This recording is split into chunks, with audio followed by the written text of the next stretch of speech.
অভিনেত্রী তানজিন তিশা আবারও বিতর্কের কেন্দ্রবিন্দুতে। অভিনয় ক্যারিয়ার নিয়ে আলোচনার পাশাপাশি নানা ব্যক্তিগত ও পেশাগত ইস্যুতেও তিনি সমালোচিত হচ্ছেন।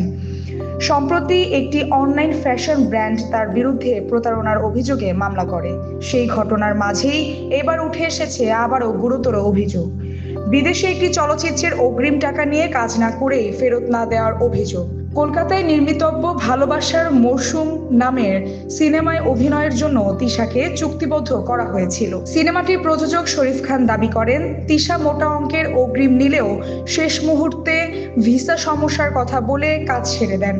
তবে অনুসন্ধানে জানা গেছে বিষয়টি ভিসা জটিলতা নয়, বরং তার পক্ষ থেকে বারবার সময় নষ্ট ও অসহযোগিতা করার কারণে প্রযোজকই তাকে বাদ দেন। শরীফ খান বলেন, তিশার আচরণে তিনি নানা সমস্যার মুখে পড়েন। তার ভাষায়, প্রথমে আমরা তাকে 30,000 রুপি দেই, পরে তার বোনের অ্যাকাউন্টে আরো 4,12,000 টাকা পাঠানো হয়। টাকা পাওয়ার পর থেকে তিনি নানা অজুহাত দেখাতে শুরু করেন। তিনি আরো জানান, ভিসা স্লট ও শুটিং এর সময়সূচি ঠিক করার পর মাত্র 2 দিন আগে তিশা জানান তিনি ভারত যেতে পারবেন না।